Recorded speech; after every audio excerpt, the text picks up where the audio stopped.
All right, here we go. The molds that make fatherhood. Another episode. I'm here with my man Eric Murphy, man, and just a dope, solid brother. We were just talking about. We gonna get right into the conversation. One of the things we were talking about how I met this guy at WVU, West Virginia University, was he was counseling young brothers at the school at the university and charging them $10 just to come and focus on their own mental health. Why don't you tell the people about that? Well, first of all, how you feeling today? I'm great, brother. I'm great. I'm great. I mean, I'm honored to be doing this. I think that I'm good, man. Just talking to you about how we met is tripping me out a little bit. Because I don't. I've seen so many students in my career here, and especially young brothers. So it's just interesting to, like you said, to understand the impact that you've had on people, and and I think I may have charged, but I don't think I ever collected any money. That's what's funny. I don't think I ever collected any money from anybody because it would have been like double dipping in my job. But I wanted people to understand, like, if you're gonna do this, there's gonna be an investment, and my time is valuable because I have babies, Mhm. and I need to make sure that you understand that I'm an elder in the village, and my job is to be supportive of all the people in the village. Yeah. So I've always had that philosophy, and I'm just honored to be here, bro. Yeah, man, I'm honored to have you, man. And so you were seeing these cats to come in as you have knowledge and experience and schooling and education on, mental health therapy and counseling, right? And you wanted to get these young brothers to come in and really invest in themselves. Like Yeah. what were some of the like what were you seeing what kind of value was that having in those lives? How was that showing up for you and how did you see that?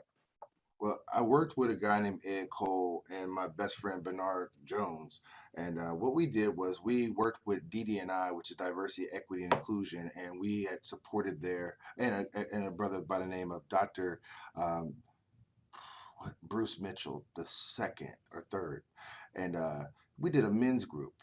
And this men's group was supporting men of color or men of culture, I think that we kind of said, because we also knew there were going to be men of different ethnicities that will show up, and we wanted to make sure that they were included in the conversation about masculinity and what it is to be a man and navigate that. Mm, So the thing that we were talking about was the social construct of masculinity, but also through the lens of culture and race and color. So what we saw was these young men had never been asked a critical question about who you are. They had mm, been buying into the social construct of who they were told they were, oh, and never had really dove into, like, who can I be? Uh, what has been role model for me? Um, how has power been demonstrated? How has communication been demonstrated? What is love? And what is respect? So when you dove into those things with people, they started to really pull back the layers of the onion and become vulnerable. And I think through that vulnerability, they found strength. mm, And that was one of the things that I think that was an eye opener for most of them, to see that when I am vulnerable and I trust and I show worth because I'm willing to share my experience, I feel powerful, mm. which was contrary to what they had been taught. Power was about control and domination. Yeah, It was not about vulnerability. It was not about being water, like being right. able to flow and move in certain situations and be able to maintain my integrity. So that's So that's one of the things we found. that's dope, man. So tell me a little bit about your experience and your upbringing. What was it like for you growing up? What were you taught power was? And what were you what idea did you have of yourself? So it's interesting you asked that, my man. I'm gonna post this. I'm gonna post this video on my Facebook page, and my friends are gonna laugh because I grew up in kind of a black Norman Rockwell kind of a situation, like a Norman Rockwell picture. My father was the director of respiratory therapy at a couple different hospitals. My mother was the director of adult services at a place for people with disabilities. Um, I was the paper boy. So, and I never played any sports until I got into high school. The sports that I did, it was at National Youth Sports Program at Ohio State. I did gymnastics and judo. Okay. Which there were no black kids up in that jump, and I never knew that I was big. I never knew it because every gymnast looked like me. Mm-hmm. And all the judo dudes kind of looked like me too. So I just thought it was fun because I could do flips, and if we was playing around, I could throw you, and not to harm you, but because it was funny. Like Yeah. look, karate movies and stuff. I could do that kind of stuff. So when I got in high school, I started playing football. I had never watched a football game ever in my life until I got in high school. Never. Wow. I went to my brother's football games. I have a half brother, but he's my brother. I used to go to his football games, but I never paid attention. I was on the football field doing flips and having fun, like being silly. Yeah. Uh, but then I found out I was a pretty damn good athlete, and then I found out I was a really good wrestler. Mm. And after my freshman year, I think I was captain of football all through high school, and I was captain of wrestling all through high school. I made all state in wrestling. Um, I was homecoming king. Yeah. Uh, I mean, everything that you could think that you could accomplish, I kind of accomplished. The biggest challenge is I was also a tad bit depressed Mm. because people did not know the weight of being who you thought I was, Mm. because I really didn't aspire to be that person. I just like people. Yeah. So my best friends were the people in the art program because I was an artist. I am an artist, and the kids who had disabilities because I grew up with them my whole life. Yeah. So one of my best friends when I was a little kid was a 35-year-old guy who had Down syndrome. He liked Michael Jackson. I like Michael Jackson. He liked to dance. I like to dance. He liked comic books. I like comic books. And I never thought I saw him as anybody other than my friend. Yeah. So I think that sensibility that I was taught by my parents, and my dad was a marathon runner. Mm. I'll say this to you. My dad didn't start running marathons until I was in college and playing football in college. He was 55 years old. He stopped smoking and he was like, I'm going to start running marathons. By the time he died, when he was 75, I think he was 75, he had ran over 110 marathons, half marathons, 5Ks. Wow. Over 110, bro. That man, he was balling. And in the last part of his life, he had mantle cell lymphoma, which is a terrible form of cancer. And he still ran marathons and 5Ks while he was dealing with that and lasted another 6 years. He's still a case study at Ohio State. Wow. That's Yeah. amazing. Yeah, it was about mental fortitude. And what did I learn about being a man and all that good stuff at that time? I learned how to be humble. Now, I was silly. And I think people, my friends would probably say I was kind of an arrogant dude, but really, I was just really silly because I Yeah. didn't know. I grew up kind of only child. So Yeah. all I knew was Porky's and Animal House and silly stuff like that. So I just knew how to be silly, but I never really thought, like, I'm folding you up because I didn't know I was folding you up. I just Yeah. thought we were playing, but I didn't know that I was really, really strong. Yeah. I had no clue. So my goal was to be the best friend to the friends. And if you was a bully, you would probably have a problem with me Yeah. because I did not allow that to happen. Yeah. Like you're not going, and I think some people would say I was possibly a bully. Mm. I just played silly, and I Yeah. didn't know that I was like tough. I didn't know that because it was never my modality. It was not my modality. You know what I mean? It was like, let's have fun, But I bench quite a bit, and what I'm saying. So it was. Yeah. So what I learned about masculinity and man and being a man was enjoy yourself. I taught my dad how to hug, and I taught my dad how to hug. I Yeah. taught my mom how to hug because that's what I wanted from them. So I taught them how to do it. My mother used to give me half hugs. I used to be like, nah, turn your body towards me. Give me a hug. My Yeah. dad would, I hug my dad. And I'm a big dude. So I'm sitting there with my dad. I'd be playing with his elbows and stuff. And he'd be like, Eric, what are you doing? I'd be like, I like you. That's dope. Like one of the things you mentioned, I thought was interesting, man. You said, you went through a time where you was depressed because you had the weight of what people thought you should be, or, like when you started to, progressing in your life and you was like, okay, now, I'm about to have kids. I'm about to be a father. I got an example of what I see in my father. Did you have this image of what you thought you needed to be as a father when you started to have kids? Well, so I would say this. I waited till I was like 30 something to have my first child because I just knew like I wanted to meet the person who I could love and who was going to love me Yeah. and not love me for my performance or love me for anything that was external. Someone's going to love me for who I was and liked me and wanted to be my friend. And when I met that person, I saw that we could have someone and create them out of love. And all I knew was I was going to create this person out of love and demonstrate what it was to be humble, what it was to be strong, what it was to be a protector, what it was to have fun, and how to have boundaries in your life.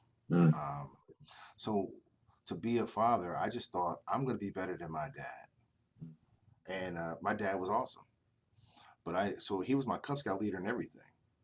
So I just knew that as I was going to be better. And what did that mean? That meant I'm not going to. I taught my dad how to hug.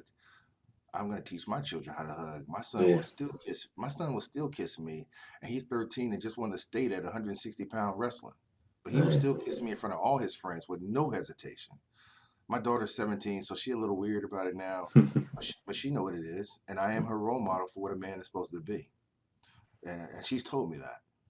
So only thing I ever thought was, how can I demonstrate love unconditionally to my woman? And how can my woman see me as her man?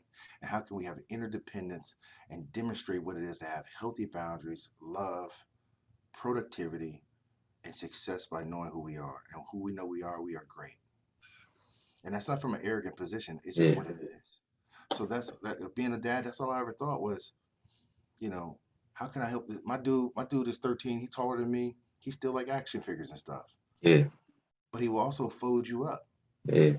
and has never made a B ever. And he's in honors classes. My daughter's been class president. I mean, she's been her class president every year since I think seventh grade. She's student body president this year. All I know is my desire to create them out of love. They have done successfully what happens when you serve your community and show love. Yeah. So I've always thought about it as something bigger than me, because Yeah. this right here, this ain't really what it is. What it Yeah. is something deeper. Yeah. And I've always talked to my children about that, and they were my experiment, really, because Yeah. really I was doing therapy, learning how to do therapy when I had my first child, and I said everything I learned in therapy I'm going to do with my children, and I did it.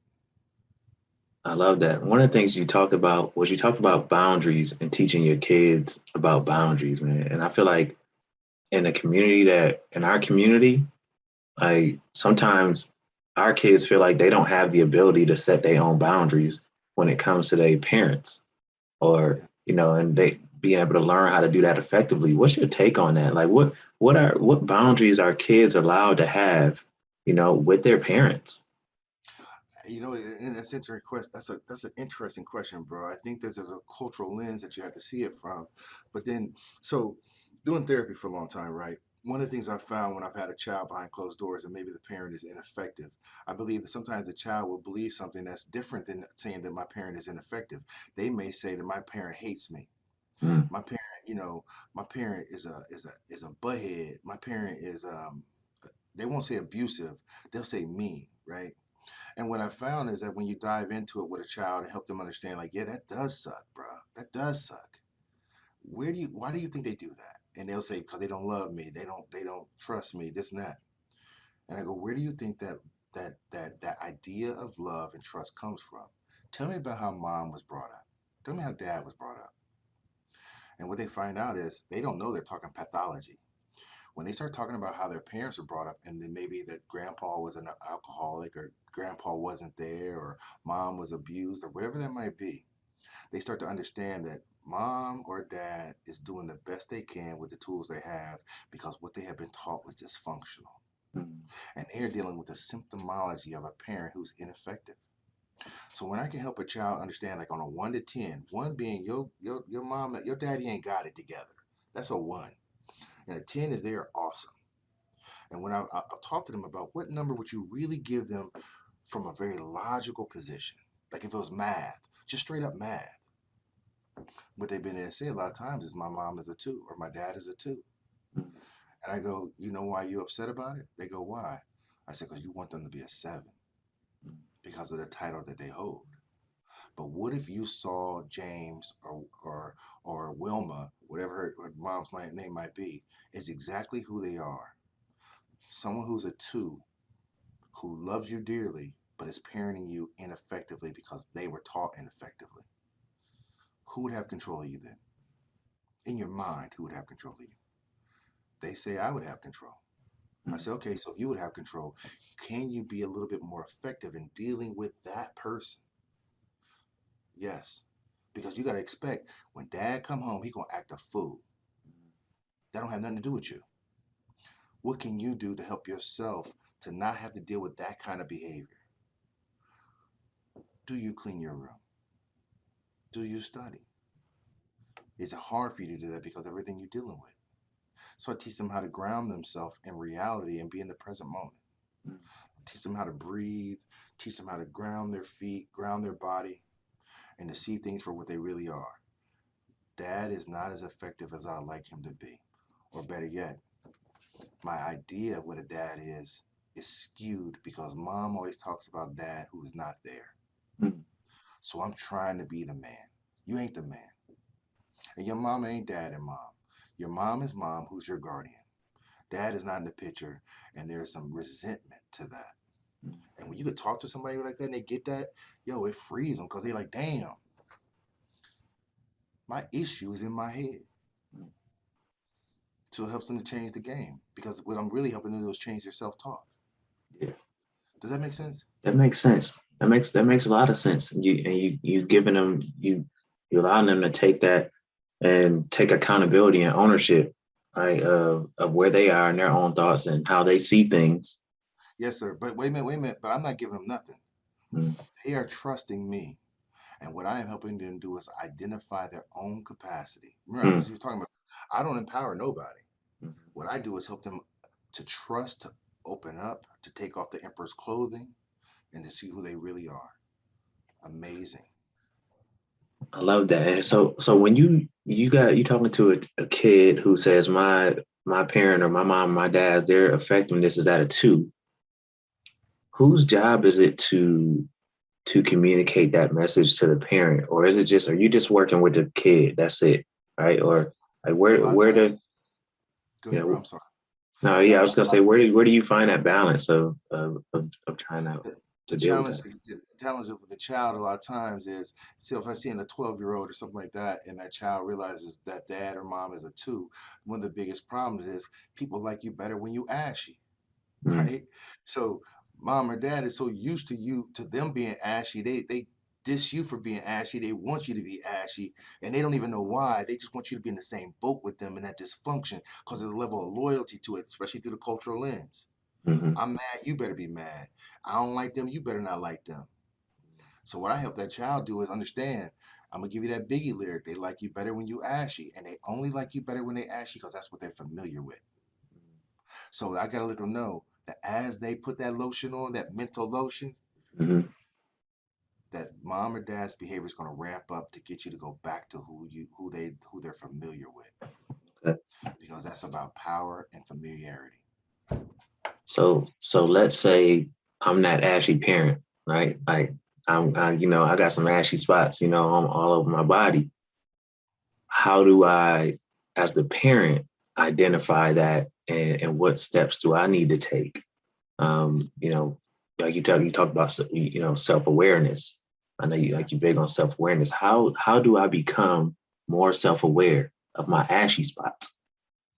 I think one of the hardest parts, so the best thing to do is to say that parent comes in and say, "Man, my kid been acting different since they've been seeing you. Like, what's really going on?"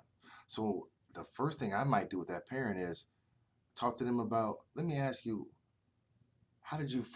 When did you learn? What did you learn about love? Like, what's love to you? Like, Mm. help me understand what that is.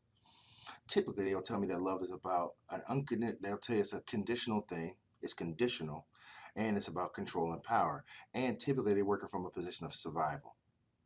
I gotta make sure my kid can make it. I gotta make sure my baby is strong. I gotta make sure Mm. this boom, boom, boom.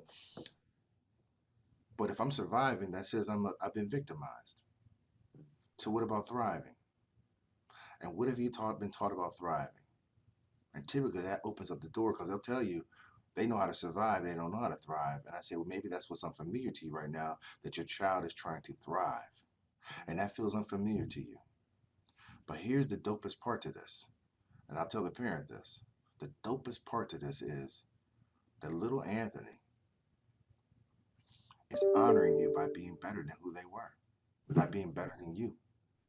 Because that's the job to elevate and evolve. So if little Anthony is doing better in school, is not getting caught up in arguments with you, is trying to clean their room up, but you've only told your child to clean the room. Did you ever tell them to pick up their shoes first, pick up their clothes next, clean the dirt off the floor, then make their bed? Did you ever talk to them about the steps of that? They're like, no, I ain't got time for that.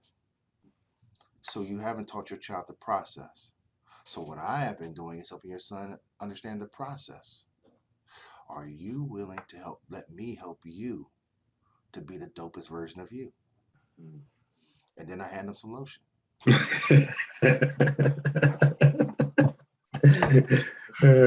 Oh shit. Hey, that's what, I love it. I love it, man. That putting on that lotion, man. Got to. Like what? Well, tell me about a time in your life where you was like, okay, where you felt like you were lacking some self awareness, and you had to put somebody, maybe somebody handed you a bottle of lotion, and how did you find clarity with that? Tell me about that. I think the one that sticks out to me as soon as you said that was my daughter in soccer. I remember my daughter as her sophomore year possibly, and she's playing soccer. She's been playing travel. I think she's a beast, and I'm pretty. I don't want to say critical, but I'm about the math. So if that person got past you, then you didn't open up your hips. That's you. You did that. So I remember her calling me. I was at the gym working out, getting my cardio on, and she called me and was crying. And this dude was talking to her coach was talking to her about some things that I was like, I don't like that. I don't like the tone of this, right? And she's calling me. She's crying, and I was like, oh, that's not what's up, because I've been a coach.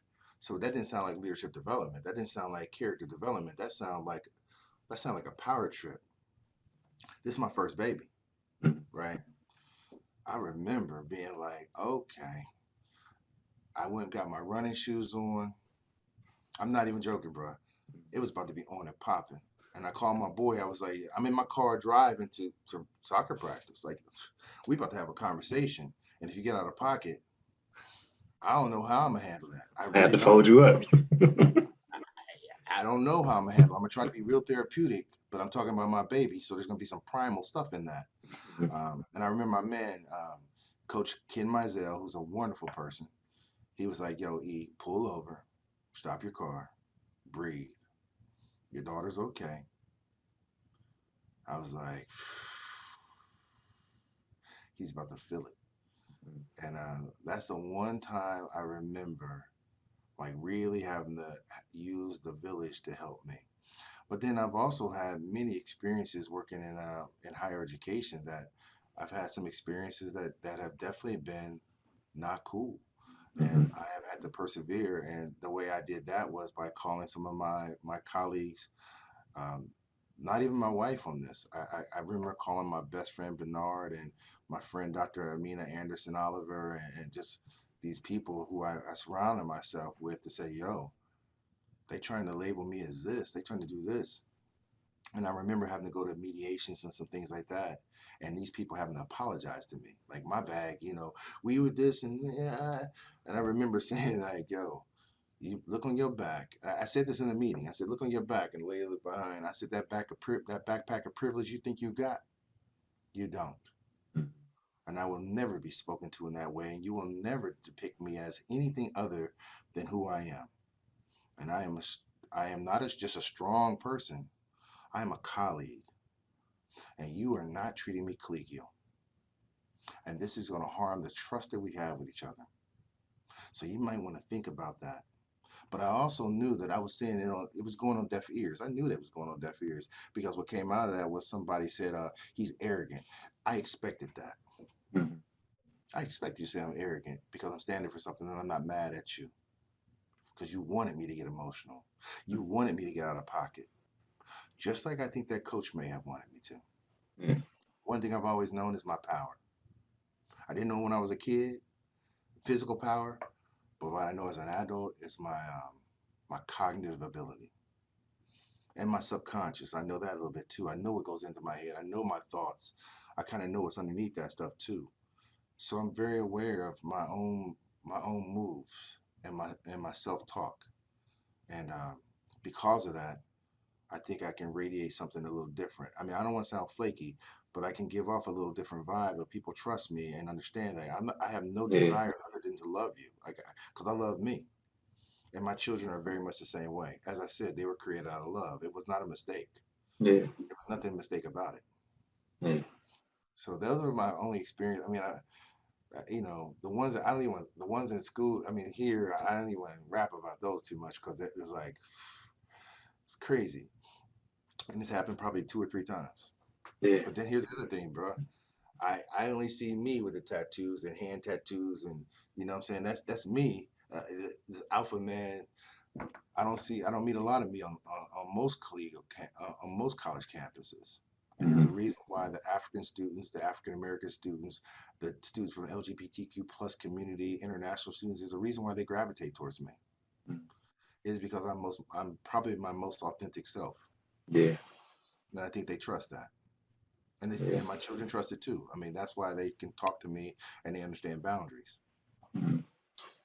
What What is it about? Like you talked about, there's certain type of people that gravitate to you, and we have these certain beliefs coming from the communities we come from about parenting, about just everything. What do you think is something that you think, especially in our community, that we misunderstand about what it means to be a parent, and what values we're trying to instill in our kids? What do you think is one of the most of those misunderstood concepts? I think one of the biggest misconstrued concepts is what power is. Mm-hmm. I think we think a lot of power about power is from a survival situation, a survival mode, and I understand that and respect it.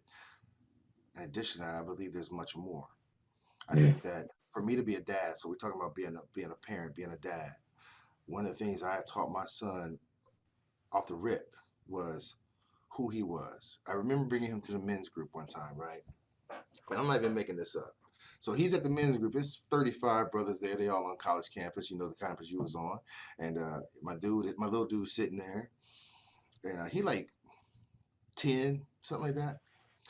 And I said, well, I'm just gonna ask him. I said, yo, bro, what's it feel like to be a? Tell me what it is to be a black man, a black boy. Because you ain't a man yet. You're a boy. I'm trying to look at it the whole time. I'm not looking at him. I said, because I want to influence him, right? Yeah. I said, tell me what it feels like to be you. He said, without a hesitation, I feel dominant. Mm. I said, tell me about what that mean. He said, the son, the son loves me, um, and I'm gonna be just like you, but better. And I think you're awesome, and I'm gonna be awesome.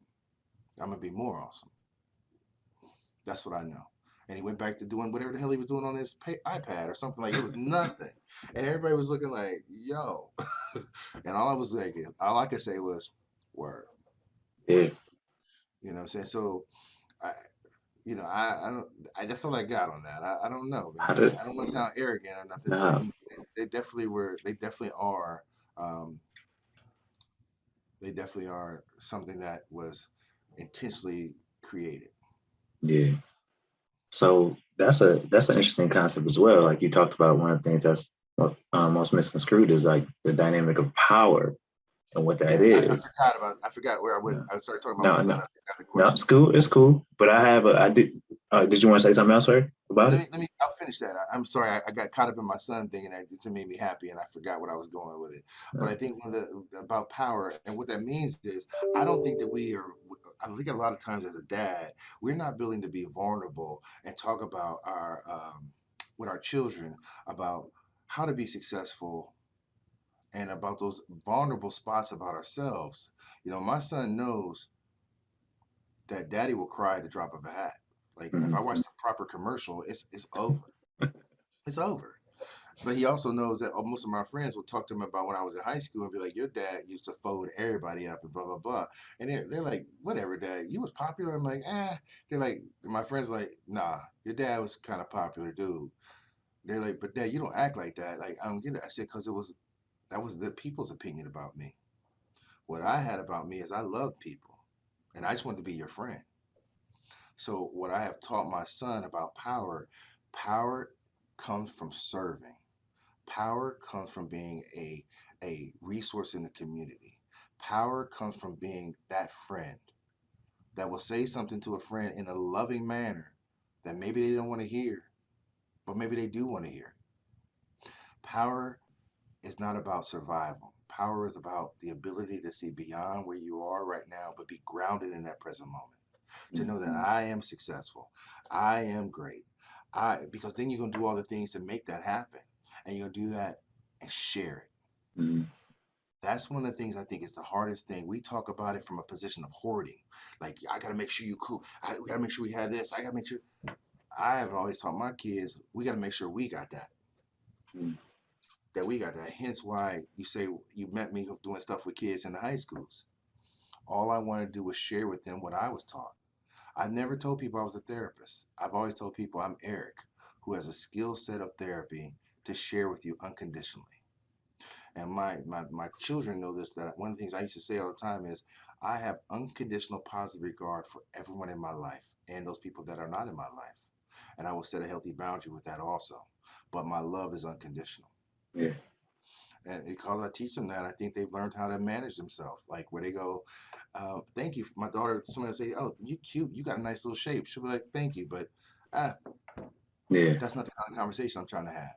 Yeah. You know what I'm saying? Same thing with my son. People say he's a really nice kid. My best picture of my son is a black and white picture I have of him when two of his buddies just lost in wrestling. He's got his arm around him. He's bigger than both of his little buddies. He's just a big dude, and he's got his arms around him like it's cool, and it's from behind, and I was like, exactly. Yeah. Exactly. And hence why I think that's why my daughter has been student body president. So, because I think that it's not about her, it's not popular, it's not none of that stuff. It's about how can I be a resource for my people. Yeah. And she don't even know that that's what she's doing. She don't Mm-hmm. even know. And my wife Yeah. is the exact same way. Yeah. So I think So that's the biggest challenge. That's the biggest challenge. We don't know that power is sharing. Power is service. So I think there's like, I've been having a conversation with a lot of different groups lately about love and power and things like that. And us exerting our power as parents and how we do that. And, you know, I just recently was caught up in a conversation and a back and forth with a few people about spanking our kids. There was a video like that some Dr. Umar said something about slavery and spanking and something like that. And there's a lot of there are very strong feelings on both sides of that argument. And I believed in it when my kids were young, and then I've evolved as a parent to like, that's not the way to go. And but people still have very strong beliefs about spanking their kids and like, trying to teach them, and it's done out of love and preparing them for like, what are your thoughts on that? Can you educate some people on that? I can just share my opinion on it, Yeah. and it's an educated opinion to a certain degree, right? And it's from my vantage point. So with parenting my children, I think my son got one whoop spanking in his whole life when he was 4. That meant he got 4 swats, and my daughter got like 4 swats. It happened both when they were both 4 years old, and the only reason they ever got it is because they did something that could have killed them or harmed them, and I needed them to know the fear that daddy had of their life being taken because of their behavior, because they did not understand the boundaries, they did not understand the guidelines. I needed them to know that you could have died talking to a stranger, walking off on me in the mall or something like that, walking off like out, like bruh, because you not only could you have got harmed, you could have got somebody killed, and that's legit. Like if I'd have seen somebody holding hands with my baby, bruh, they need to know. So what I've always taught about parenting is I've always done this one thing, and it's consistently I've been this way. Here's what I tell my children when they were little. And everybody notice if they ever done therapy with me, they know what I've always said. So my son will do something crazy or whatever. But I have flicked him like, yo, bro, like, wake up, man. Don't ever talk to your mother like that. Yo, we don't do that. We respect women. You don't ever tell your mama this what you do. You don't tell your mama nothing like that. Because you don't own nothing up in this crib. This your crib, but you ain't buy none of that. And you always gonna respect your mama. Just like you gonna respect me. We don't do that. Your mother created you out of love, so you better know what that is. But one of the things I've always done with my son is, or my daughter too, I always have put two hands out, and I've said like this: "What you doing right now? Being disrespectful, whatever. You can continue to do that, and I'm going to put you in timeout, and you're not coming out for your 6, 7 minutes, whatever that might be, 10 minutes. Typically, it was around when he was 9 years old, maybe 8 years old. You won't be there for 8 minutes, and or you can stop doing what you're doing and understand that the reason why you're stopping because you're working with the team, and the team would benefit by you not behaving in that way. So you have a choice. You can do this one and you're gonna go to timeout, or you can do this one and I'll give you some pound and say thank you, my brother, for helping the team out. Typically my children have chosen the latter. I want to be a part of the team. Now the one time I think my son may have chose the other one time, he went into timeout, he was talking and everything else. That was okay with me. You stay in a timeout, I'm not gonna pay no attention to you. Because right now you've chosen to do something that does not benefit the team. When you do come out of timeout, why did you have to go to timeout? I don't know. You're going back in timeout. And I'm going to go watch Sports Center right there in the room with you, and I'm going to act like you ain't even there. Get out of that timeout. What's up, bro? Why are you in timeout? I didn't help the team out. Do you think you can help the team? How could you help the team? Okay, cool. Give me some pound. Let's go draw. Thank you. And saying thank you. A lot of times I think that parents are taught to teach their child homage, like you gotta bow down to me. I want my child to know that they are in the village and they are part of the circle that we have created, and that they are an integral part of our success. So that's my vantage point on things, like how can I help my child feel like they are part of the family success? How can I teach you, bro, that when you better than me, you are honoring me, and you're honoring your grandpa. You honor your grandpa's grandpa. You honor your grandpa's grandpa's grandpa. You honoring everybody by being the dopest version of you. Because what you don't know is, and my son knows this, is their DNA is in you. So they are in you. And it's your job to honor them. And the same thing with, my daughter, she understands this. And they may not be able to articulate it in the same way I can, but I know that I've instilled that in them. So my view on whooping is a lot of times that's about power and frustration and anger. I have never talked to I won't say never. I very seldomly talk to my children out of anger. Very seldomly. And I have very seldomly ever, I say never, got mad at them for something that they did that I know developmentally made sense. You don't know no better. It's my job to teach you. So if you don't know no better, how am I get mad at you, bro? How am I get mad at you? You supposed to know. How the heck I'm gonna tell you supposed to know when you 5 or 6? Or why I'm gonna tell a little boy to man up when he 4 because you ain't a man? That's about survival. And that's the parents' issue. I had to survive, so you gonna survive. How many times I know somebody said, yo, I had to figure it out. My son gonna figure it out too. So what you're telling me is you're not willing to share with them the process? You're not willing to help them to be better than you? Because that's disrespecting you. When you say that to me, I think that's some bitch shit, bro. Because real dudes don't do that. A real man knows that I'm everything. And if I'm everything, then I can be humble. I can be vulnerable. I can be water. I can be solid. I can be gaseous. I can be the protector, the destroyer, the creator. I can be all these different things. And if I know that, then why wouldn't I want to share that knowledge in a way that my child can hear it? That's the dopest thing I can ever do. And if I do that, bro, I live forever in my child's mind. And if I live forever in his mind, then he gonna want to be better than me. He gonna want his child to be better than me, better than him. And our family will evolve. Cool. That's the I love game. that, man. That's the game, man. Who's watered you the most as a father? Honestly, man, I surrounded myself with mentors. I remember this is gonna sound the weirdest thing, bro. Don't judge me on this. Weird. When I was little, I was like 12 or 11. My dad got me this book called The Transparent Self. He got it Mm, from a garage sale. He had no idea it was psychotherapy, and it was talking about reincarnation and all this other stuff. He just liked the drawings, and he thought I was gonna like the drawings because I was an art kid. And I was like, oh, I like it, but he didn't know I was reading it. And I remember one year at Christmas, I looked at him. I said, yo, man, I'm so happy I chose you. He was like, what? I said, nah, I chose you. He was like, how'd you choose me? I said, you were supposed to, I would chose you because I knew you were going to teach me something. And because of that, I'm going to teach somebody else something. So my philosophy has always been a little different. But I would tell you that because of that, I've always been able to absorb some things from the men in my community and the women in my community. My mother was dope and strong, is dope and strong. My cousins, Michelle was the first woman that ever hit me in the chest and caved my chest in because I said something disrespectful, and I was like, "Oh my god!" And I was big. She caught me.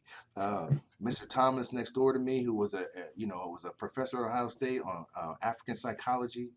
The German dude that lived next door to me taught me about German and sausages and all this other stuff.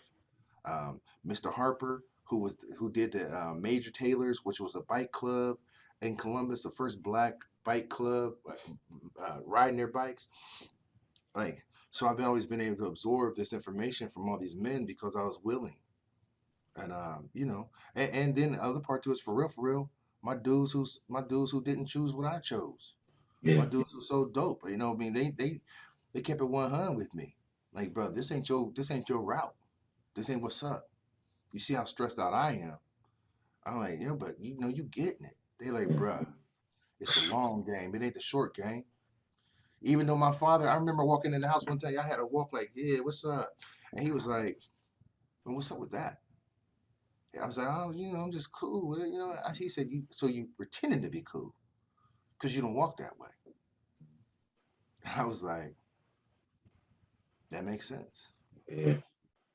Yeah, it's crazy that you talk about that because I think that's a if you're not from that community and that life and you ain't spent time around like dope dealers and like cats in the street, things like that, you have this perception of who these people are, right? And like um it man, I don't think people understand that.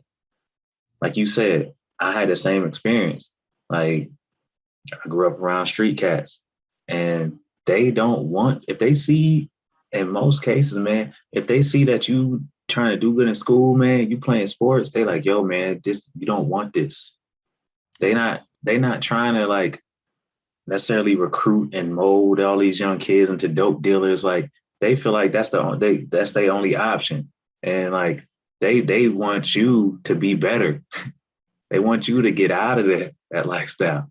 Like Yes. they not bad people, No, you know? no, my best friends, which I won't even put them out there like that. They know. I mean, these are my best friends to this day, and they all have good jobs now. But their wisdom that they gained from that hustle is really a survivalist mentality, and Yeah, they've only wanted me to thrive.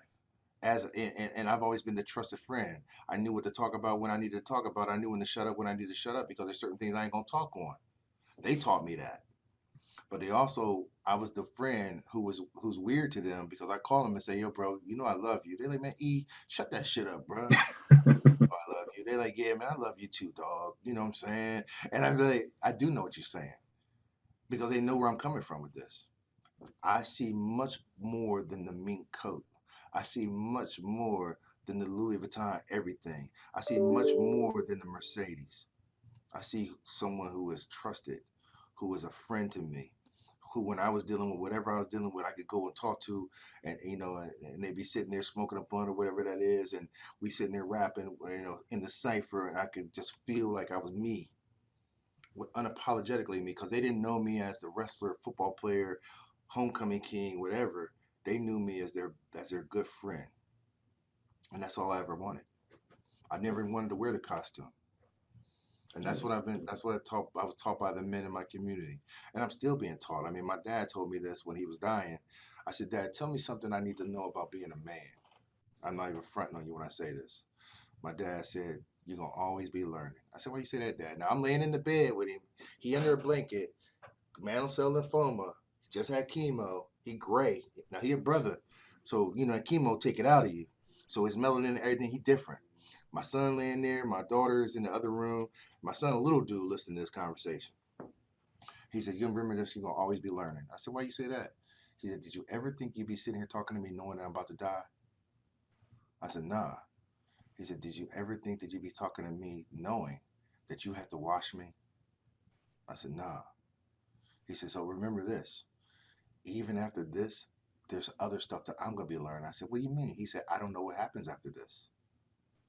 He said, "So you're gonna always be learning. Choose to continue to learn." Stuck with me.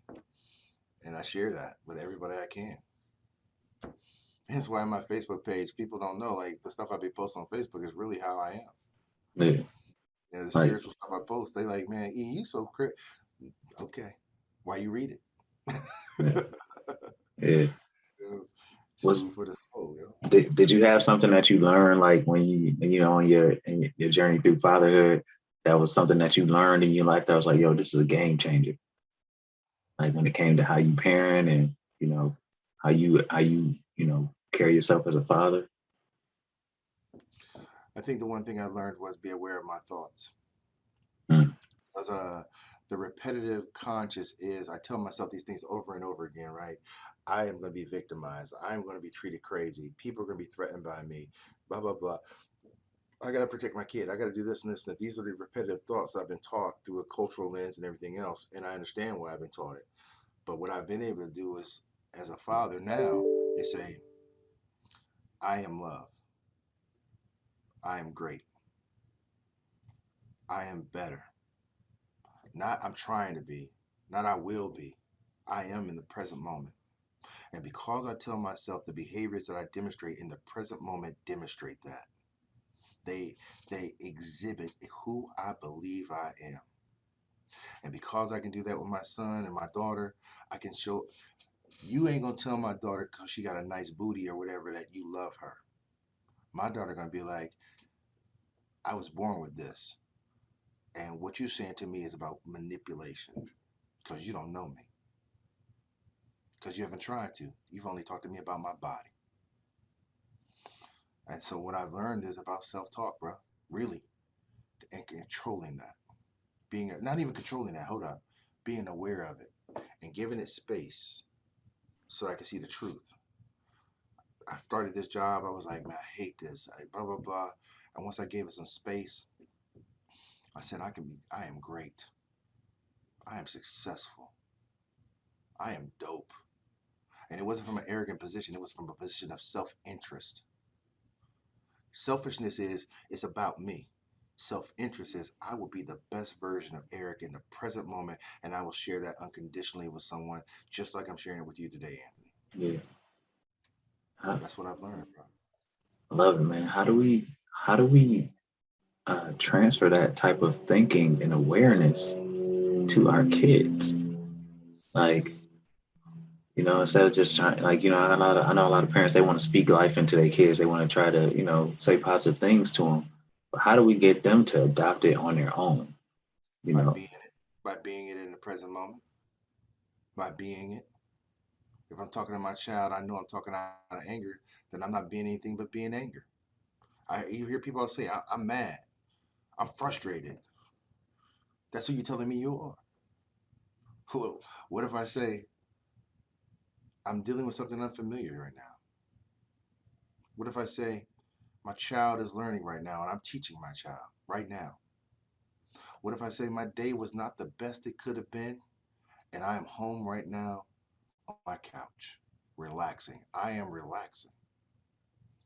My kid comes up to me while I'm in the middle of relaxing. I say, in this moment, I will teach my child something that daddy needs a half hour to watch Jerry Springer, something totally stupid, because I want to stop thinking about what I've been thinking about.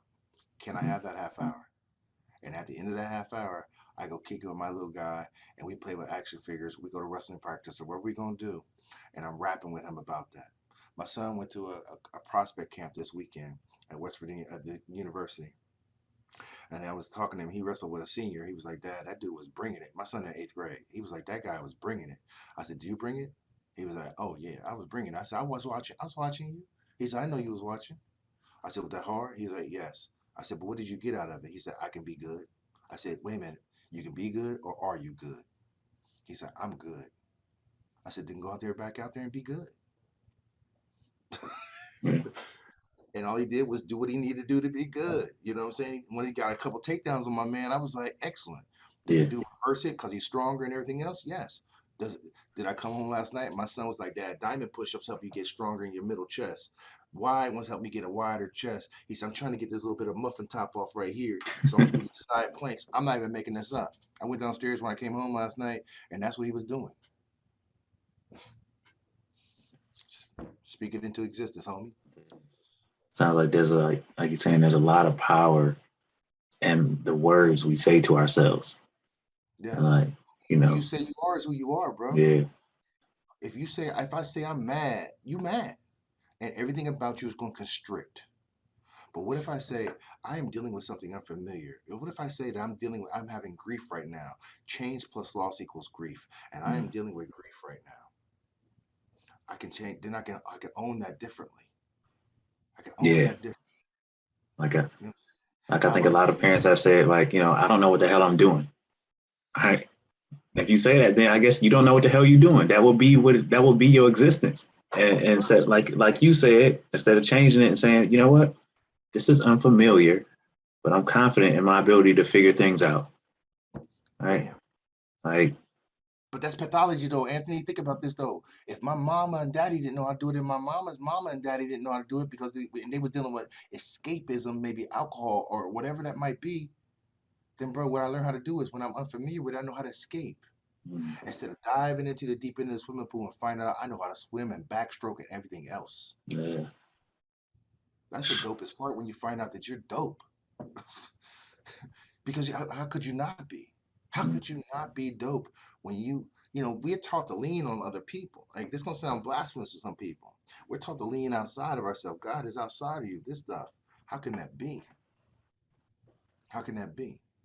If God is within me, then if I lean on what's inside of me and hear my subconscious and hear my self-talk and move that to a position of who I am in the present moment, then I will be great. But that takes practice. That takes a little practice. But I can practice it in the present moment, mm, just like I'm doing right now with you. I am yeah, practicing sharing something right now in the present moment, and what I say to you right now is not ego driven. It is about me loving you unconditionally because I love me.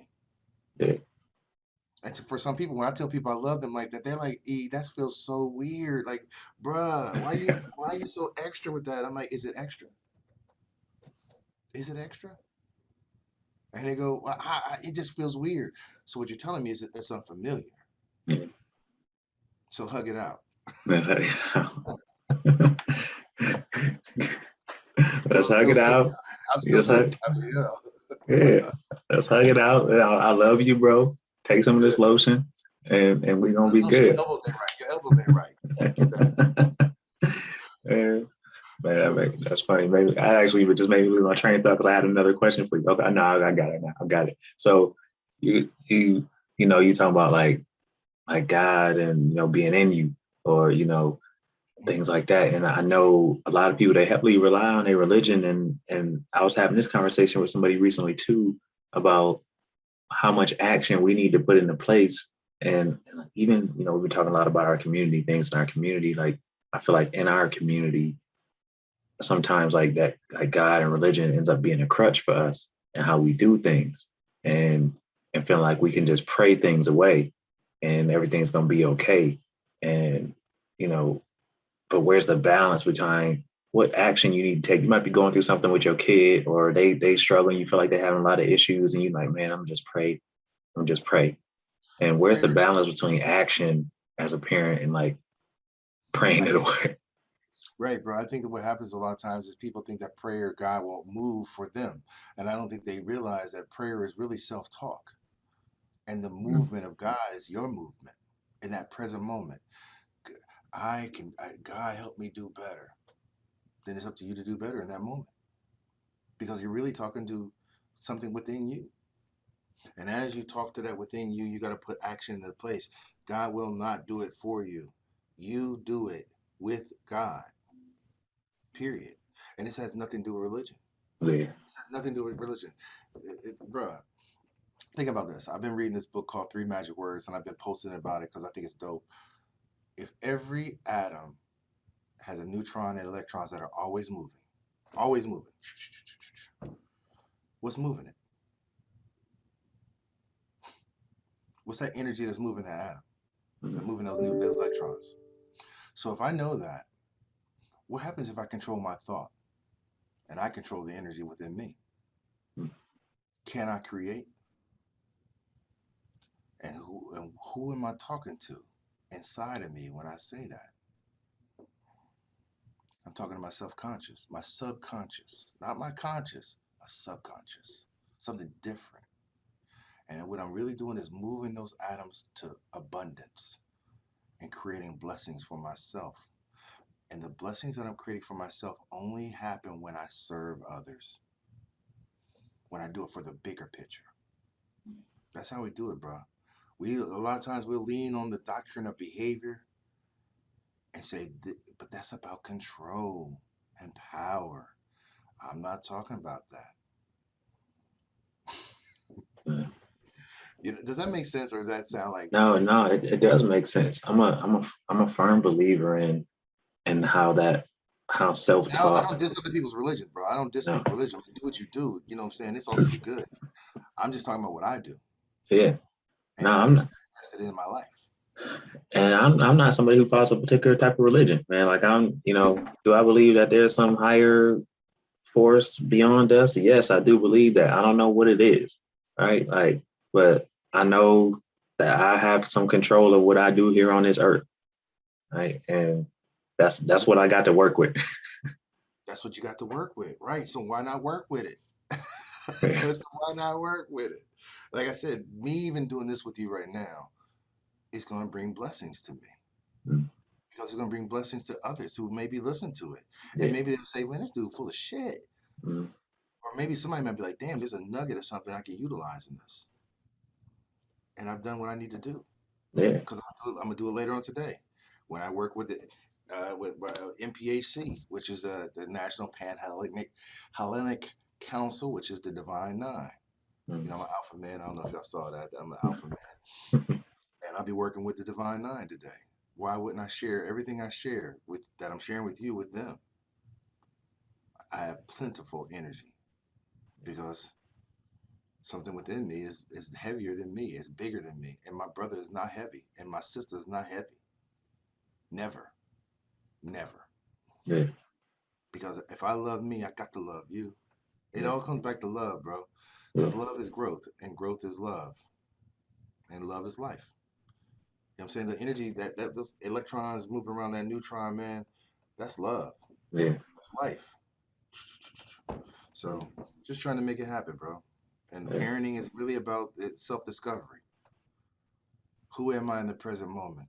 And what have I been taught? What's been role model for me? How will I evolve from that? How will I be better than that? And is being better loyal? Being better is loyal. Mm.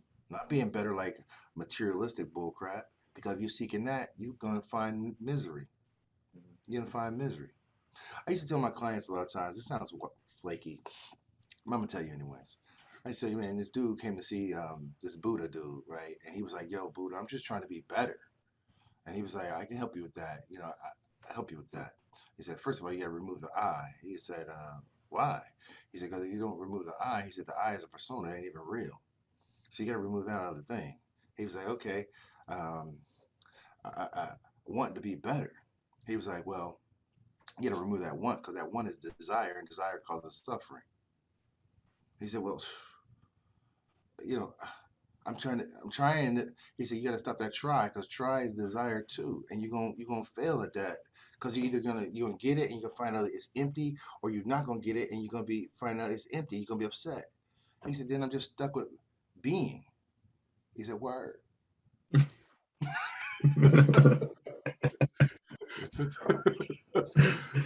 So be, man, be better in the present. Be better. Be now. Because everything you're talking about that could be painful, man. I'm not promised to walk out of here. I can have an aneurysm right now. Only thing I know is I had a great conversation with Anthony, intentional. Yeah. That's it. I love that, man. Just be better right now. Like, don't try to do it. Don't Try to do that. aspire to do it. Yeah, what you talking about? I know I'm gonna try my dog, but typically when they talking about that, they talking about material gains. If you're not doing it from a position of foundational, the material gain you're never gonna get no blessings if you're talking that material bullcrap because it's outside of you.